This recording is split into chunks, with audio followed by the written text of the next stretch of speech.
There's a very specific moment when a narcissist realizes all at once that whatever strategy they've relied on for years has genuinely, permanently stopped working. And unlike almost every other confrontation they've ever had, this particular realization doesn't produce more fighting. It produces something quieter, stranger, and far more revealing.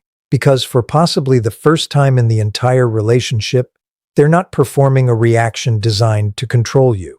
They're simply reacting, honestly, to something they don't have a strategy for. Today, we're breaking down the 4 unmistakable signs that reveal you haven't just won an argument or held a boundary for a day, but genuinely, structurally defeated a narcissist in the specific sense that matters, the sense where they finally understand their old tools no longer work on you at all. Let's start with something important, because defeating a narcissist doesn't mean what people usually assume it means. It doesn't mean making them apologize, admit wrongdoing, or acknowledge the harm they've caused. Those things almost never happen, and waiting for them is its own trap. Genuine defeat, in the sense we're discussing today, means something narrower and far more achievable. They have run out of effective ways to manipulate your emotional state, and they know it. That's the entire victory. Everything else, remorse, growth, accountability, is a separate question, and often one that never gets answered at all. But the 4 signs we're about to walk through are remarkably reliable indicators that this specific, narrower victory has actually occurred. The first sign, a sudden, jarring shift from escalating tactics to complete tactical silence, occurring within the same conversation or confrontation rather than gradually over time. This is one of the most telling signs precisely because of how abruptly it happens. Throughout most of a relationship with a narcissist, conflict tends to follow an escalating pattern. One tactic tried, then another, each one testing whether increased pressure will finally produce the desired reaction. When you've genuinely defeated them, something different happens.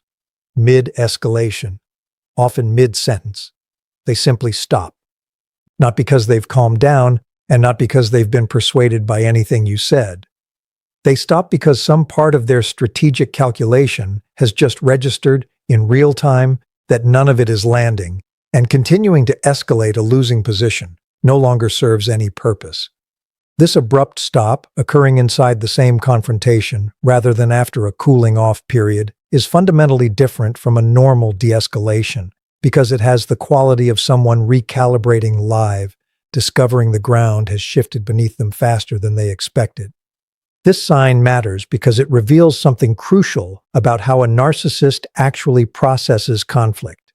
Every tactic they deploy is, underneath the surface, a test, constantly being run and rerun to check whether it's still generating results. A defeated narcissist isn't someone who's had a change of heart mid-argument. They're someone whose internal testing process has just returned a definitive, unambiguous, null result. And the abrupt silence that follows is the visible sign of that recalibration happening in real time, right in front of you. The second sign, an unusual, almost unfamiliar attempt at genuine curiosity about your perspective, delivered without the typical manipulative undertone that usually accompanies any question they ask. This is one of the more disorienting signs to witness, precisely because it looks, superficially, like something positive, engagement, interest, even humility. But context matters enormously here. A narcissist who still believes their old tools might work rarely asks genuine questions about your internal experience, because genuine curiosity would require actually caring about information that doesn't serve some strategic purpose.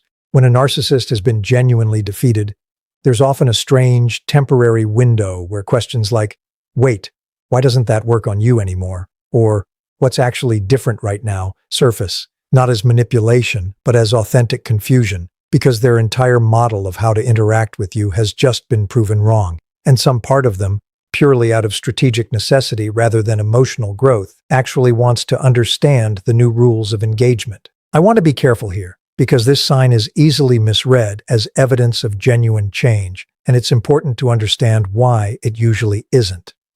This curiosity, when it appears, is almost always in service of updating their strategy for dealing with you specifically, rather than reflecting any broader shift in how they treat people in general. It's the difference between a chess player genuinely wondering why a particular opening no longer works against a specific opponent versus a chess player having a philosophical reckoning with the game itself.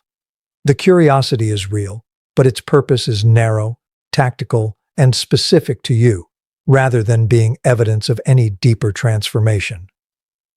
The third sign, and one of the more uncomfortable ones to witness, a visible, sometimes almost startling drop in their usual confidence, specifically in situations involving you, even while that same confidence remains completely intact in every other area of their life.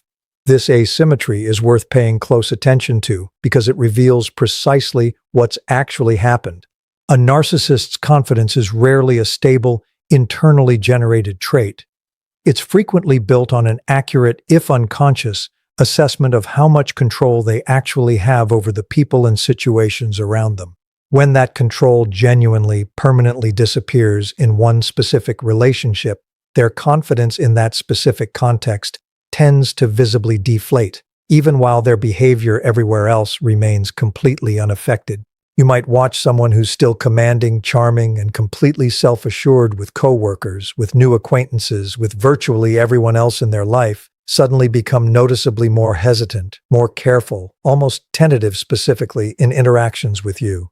This isn't humility, and it isn't remorse. It's the very specific, very narrow deflation that happens when someone's control over one particular person has genuinely, permanently ended, while their broader operating strategy elsewhere remains completely untouched.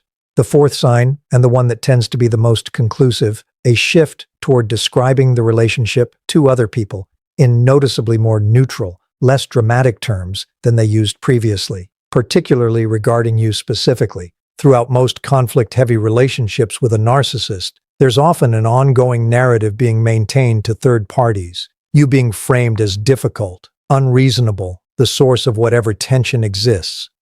Once genuine defeat has occurred, this narrative often quietly shifts, not toward taking responsibility, which would require a level of accountability most narcissists never actually reach, but toward simple, deliberate minimization, talking about you less, describing the relationship or the conflict in flatter, less charged language, essentially removing you as a character worth dramatizing in whatever ongoing story they're telling about their own life. This shift is significant because it reveals that maintaining an active narrative about you specifically has stopped serving any strategic purpose. If provoking a reaction from you no longer works, and if their curiosity about why has already been satisfied, there's simply no remaining incentive to keep investing energy in a story about someone who's no longer generating any usable emotional supply at all. I want to say something important about why these four signs, taken together, are so much more reliable than the more commonly discussed signs of winning against a narcissist. The dramatic confrontation, the visible anger, the obvious signs of frustration people usually expect to see. Those more obvious signs are actually far less reliable, because anger and visible frustration are themselves still tactics, still attempts to provoke a reaction, still evidence that the narcissist believes some version of engagement might still work. The four signs we've walked through today are quieter, and precisely because they're quieter, they're far more diagnostic of genuine structural defeat, rather than simply another round of an ongoing, still active conflict. I want to be honest about something before we move into the second half of this conversation, because it matters for how you interpret these signs if you start noticing them yourself. None of these four signs indicate that the narcissist has changed as a person, has developed genuine empathy, or is safe to re-engage with on different terms. They indicate something much narrower and much more specific, that their particular strategy for controlling you specifically has stopped working permanently, and that they know it. This is genuinely valuable information and genuinely worth recognizing when it happens, but it's important not to mistake it for something it isn't. Evidence of transformation, evidence of safety, or evidence that the underlying pattern that made the relationship difficult in the first place has actually resolved. And this is exactly where we're headed in the second half of this conversation. What actually happens after these four signs appear, why the period immediately following genuine defeat is sometimes more dangerous, not less, than the conflict that preceded it, and why understanding the difference between winning the specific fight and being safe going forward is the single most important distinction to hold on to once you start recognizing these signs in your own life. Let's talk about what actually happens after these four signs appear, because this period, right after genuine defeat, is often misunderstood as the finish line, when in reality, it's frequently one of the more precarious stretches in the entire dynamic, and understanding why matters enormously for staying safe going forward. Here's the counterintuitive truth. The period immediately following genuine defeat can be more dangerous, not less, precisely because the narcissist's usual predictable patterns have just been disrupted. Throughout most of the relationship, however difficult it was, there was a certain grim predictability to it. You knew roughly which tactics would surface, in what order, under what conditions. That predictability, uncomfortable as it was, at least gave you something to prepare for. Once genuine defeat occurs and the four signs we discussed appear, that predictability temporarily collapses. A narcissist without a working strategy for you is, in a real sense, improvising for possibly the first time in the relationship, and improvisation from someone whose entire framework depends on control can go in directions that are harder to anticipate than the old familiar patterns ever were.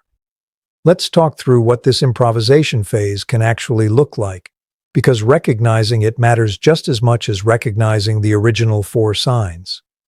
One common path is a genuine, if temporary, attempt at recalibration towards something that looks like real change. This is the path most people hope for, and occasionally, it does happen. A narcissist who's been genuinely defeated sometimes makes real efforts toward different behavior, motivated not by transformed values, but by the very practical recognition that the old approach has permanently stopped producing results. This can look convincing, sometimes remarkably so, because the motivation, however self-interested, does produce actual behavioral change for a period of time. The critical thing to watch for here isn't whether the change looks convincing in the short term, it almost always does, initially, but whether it holds up over an extended period, particularly during moments of stress, inconvenience, or situations where the old tactics would have been especially tempting to reach for again. A second, more common path is a kind of quiet, gradual disengagement that looks from a distance like acceptance, but is actually the narcissist redirecting their strategic energy elsewhere, toward relationships or situations where their old tools still function. This is worth understanding clearly, because it explains a pattern a lot of people find confusing. A narcissist who's been genuinely defeated by one person often becomes noticeably calmer, almost pleasant, specifically because they've stopped investing effort into a losing position and have simply moved their primary focus to wherever their tactics are still working. This isn't growth. It's resource reallocation, and it's precisely why people who witness this shift sometimes mistake it for the narcissist having changed, when what's actually happened is that the change is location-specific rather than character-specific. A third path, and the one that requires the most vigilance to recognize, a delayed, more sophisticated attempt to find a new tactic that specifically accounts for whatever caused the original defeat. This is less common than the first two paths, but it does happen, particularly with narcissists who have significant patience and significant investment in maintaining access to you specifically. This path can look initially almost identical to genuine growth, because it often involves real behavioral change, real apparent humility, real apparent effort. But the underlying motivation remains the same as it always was, simply routed through more sophisticated means. The way to distinguish this from genuine change requires exactly the kind of extended observation we've discussed in earlier episodes. Does the change hold up specifically in moments when reverting to the old pattern would be easy and low cost, or does it only hold up when there's an active incentive for it to continue? Now, I want to address something crucial that ties all three of these paths together, because it's the actual point of this entire second half. Your job, once you've recognized the 4 signs of genuine defeat, is not to figure out which path the narcissist is on, as though correctly diagnosing their internal motivation is the key to navigating what comes next. Your job is to continue behaving exactly as you did to produce the defeat in the first place, regardless of which path unfolds. This matters because trying to read and respond differently to each of the 3 paths reintroduces exactly the kind of reactive, adaptive engagement that used to keep you tethered to their strategy in the first place. The steady, boundaried, internally secure behavior that produced genuine defeat in the first place is the same behavior that protects you regardless of which direction they take afterward, whether they attempt real change, redirect elsewhere, or develop a more sophisticated new approach. You don't need to correctly predict their next move.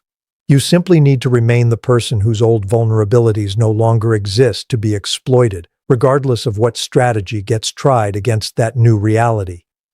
I want to say something important about why this steadiness matters more than analysis, because it's tempting, once you've recognized these 4 signs, to become almost forensically focused on decoding exactly what's happening inside the narcissist's mind, as though understanding their internal state is the key to your own safety.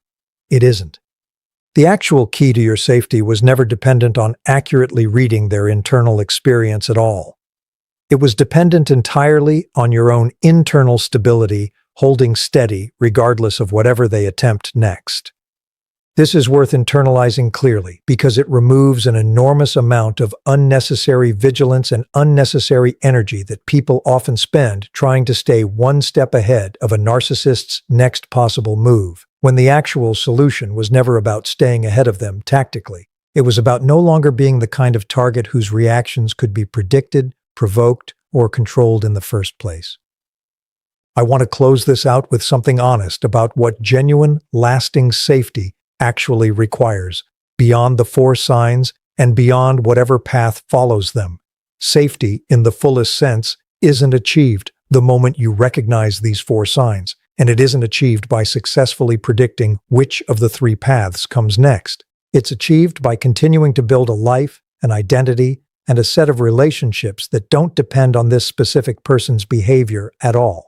Because the moment your sense of safety depends on correctly tracking their next move, you're still, in a subtle but real sense, organizing your internal world around them, even in what looks like victory. I want to leave you with an image, because I think it captures everything we've walked through today better than any explanation could. Picture a locksmith called out one final time to a house that's been broken into repeatedly over the years, always through the same weak point in an old, worn door. A lock that's been picked so many times it barely holds anymore, no matter how many times it gets reinforced with the same familiar hardware. This time, instead of patching the same lock again, the homeowner has the entire door replaced. New frame, new hinges, a completely different locking mechanism, built from an entirely different design than anything that came before it. The person who used to break in, arriving out of habit, tries the old familiar technique first, the same angle, the same tool, the same practiced motion that worked 100 times before. And for the first time, nothing happens. The tool that used to open this door doesn't fit the new lock at all. Here's what's genuinely interesting about what happens next, because it rarely goes the way people expect. The person who used to break in doesn't simply walk away immediately, having accepted defeat gracefully. They often stand there a while longer than makes sense, trying variations of the same old technique, adjusting the angle slightly, applying more pressure, testing whether persistence alone might eventually make the same tool work on a completely different mechanism. Eventually, when none of it works, several different things might happen. They might genuinely give up on this house and move to easier targets elsewhere. They might return later with a completely different tool, testing whether a new approach can crack a lock the old one never could. They might, in rarer cases, actually learn something from the experience that changes how they approach other locked doors in the future. But here's what matters most for the homeowner standing safely behind that new door, regardless of which of those paths the person outside eventually takes. Their safety was never actually dependent on predicting which path the intruder chooses next. It was dependent entirely on the door itself, solid, well-built, no longer vulnerable to the specific technique that used to work so reliably against it. The homeowner doesn't need to stand at the window, anxiously monitoring every subsequent attempt, trying to determine whether this next visit represents genuine reform, strategic relocation, or a more sophisticated future attack. They simply need to trust the door they built, go about their life inside a house that's finally structurally secure, and let whatever happens outside remain exactly that, outside, no longer capable of reaching the safety that now exists on the other side of a lock that was never designed with the old key in mind at all.